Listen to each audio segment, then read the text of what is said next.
Hello, people of YouTube. My name is Steve Gray. Thank you for watching. Today we're talking about My Hero Academia Season 7, Episode 18. 6 episodes left. I know I'm a day late here, but it is what it is. We're going to do My Hero Academia today, which is Sunday the 22nd, and then I'm going to push out the Tower of God clip to Monday the 23rd. I was just busy yesterday. That's really all I have to say about that, but let's go ahead and move on here.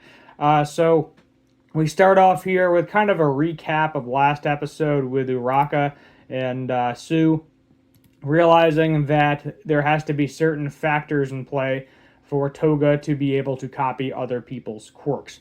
She realized, yes, Twice can copy people's quirks, but Toga can only copy quirks of people that she loves. And, she's like, I like all of these people too, like what's happening.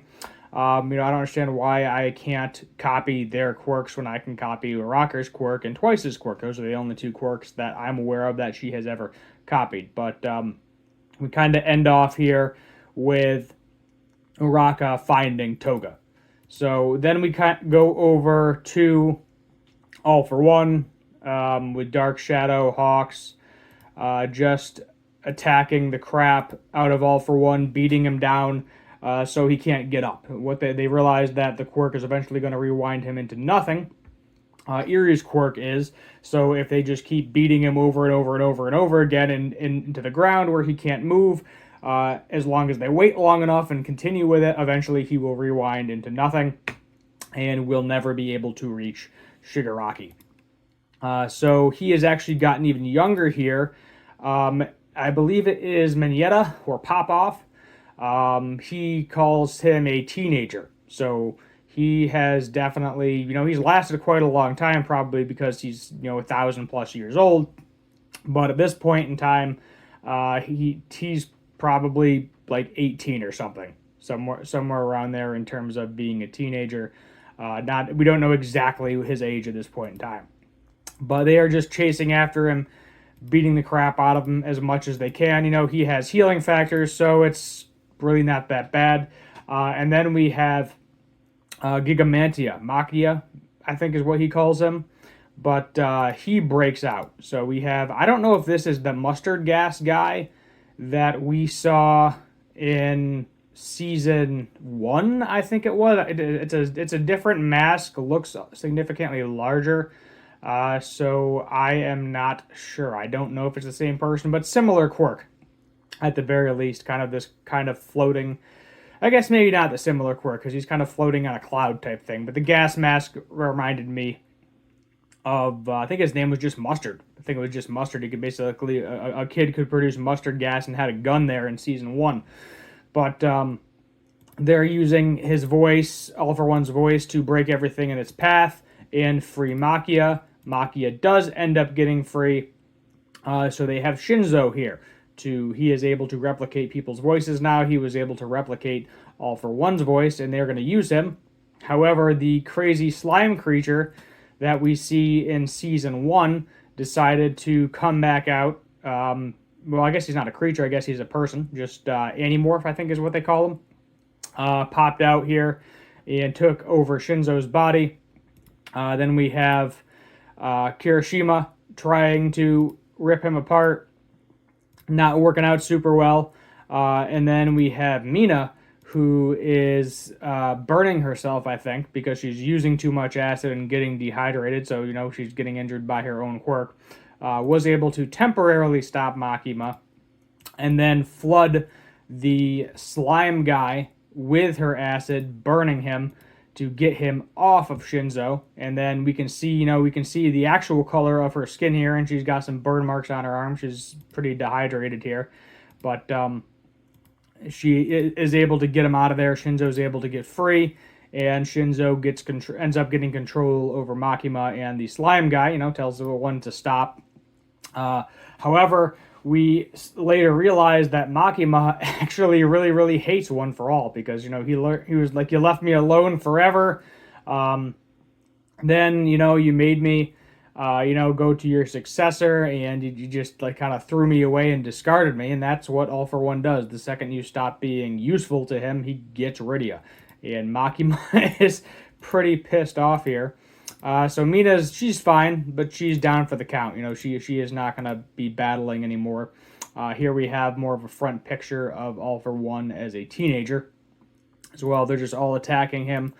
Makima is also attacking him as well, and he doesn't even have to really control him, because as of right now, you know, he wants what they want. They want to stop him and be All For One, and Makima's actually crying as well, like, you know, why did you leave me, master? Why did you abandon me? Why did you do this?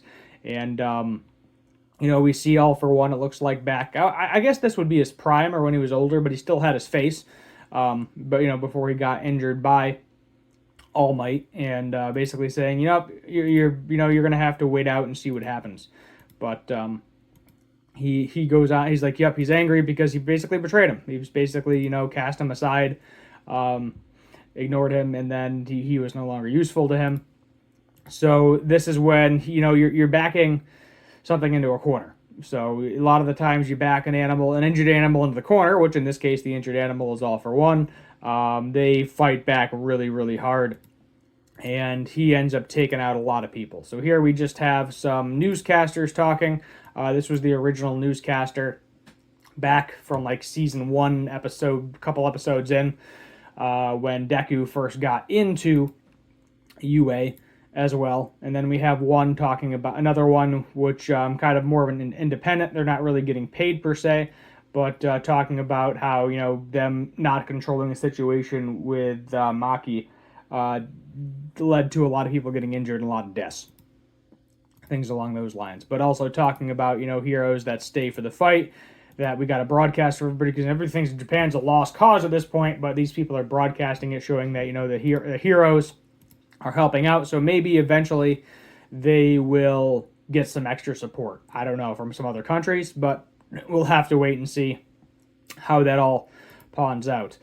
So here we're continually beating him down, but then, you know, he ends up hitting Mount Lady pretty hard, hitting Makima pretty hard, and then hitting Hawks and Dark Shadow very hard as well. And you can see that he's pretty injured. You know, Hawks is pretty beat up, Dark Shadow there as well. You know, everybody is not having a good time, but he's like, yeah, being young feels great. He ends up stealing Hawk's quirk, and apparently because it was damaged, he can't get the full effect of it. He was like, he said he's calling it a garbage quirk, so I don't know if he ends up just getting rid of it or what he does. Stocked quirks are like external factors. They aren't affected by the rewinding. Oh, okay. So because it's you have to build it up. I think I do remember that, kind of with Phantom Thief 2, where he couldn't use One For All, because nothing, when he got the original quirk, which was a stocking quirk, which he was not able to use. And same with Eri, he was not able to do that either. So I guess not affected by the rewind, but he's also learning that every injury that he's getting is accelerating the rewind effect. So every time he gets hurt or damaged, it makes rewind work faster, obviously, because it's trying to heal him as well, and in the same process, making him younger. So he is just trying to get out of there. We then have Mineta, you know, throw one of his pop-off balls at him, and he's like, here, take my quirk instead, you'll get the sickest hairdo. He's like, don't you dare take it. And then he was like, you know what, Cries of the Weak, I don't need this quirk anyway. I don't need Dark Shadow right now. I just got to get out of here and do my thing. The heroes in this area are defeated. No longer care. Goodbye. And that's basically what he does. Everybody's on the ground and he flies off, and that's kind of end of the episode here as well. And Hawks is now quirkless. Hawks no longer has his quirk, but he's saying, you know, that there's still some hope. So next episode we see Dabi. So it looks like we're going to get Dabi versus Endeavor. Both of them are gravely injured, so I don't know how long that's going to last, but it does look like Ida and Todoroki both end up going to that fight, if I can find the image of it. Let's see if I can find the image of it. We'll let it play out for a couple seconds here. Let's see if we can find it. Yeah, there we go. But yeah, it looks like Todoroki even gave himself an ice mask trying to avoid the flames. But so what we're probably going to see next episode is some Dabi versus Endeavor / Shoto type thing going on there. We'll probably see, maybe so we'll get some Toga versus Uraka. We got a little bit of it. And then we will see if All For One actually ends up reaching Shigaraki, or I'm assuming he's probably going to get intercepted somewhere along the way. I would hope he gets intercepted, but we're going to have to wait and see, unfortunately, another week how that whole situation pans out. Overall, I would give this one probably a good 8 out of 10. Decent episode overall. I'd say it's worth a rewatch. I don't feel like we needed that little recap in the beginning. I feel like they could have just taken out that couple minutes. I feel like maybe they just put that in there to get the full 23 minutes of time that they needed for the episode or something. So I'm knocking them a few points for that because that was kind of unneeded. And then we didn't go anywhere with it. It was like, okay, this is what kind of happened last episode, and then we found Toga, but oh wait, nope, let's do the intro and go somewhere else. So that's where the 8 out of 10 is coming. But let me know your thoughts in the comments down below. Hit that subscribe button, turn on that notification bell, like, share, comment, all that fun stuff. And as always, have a good one.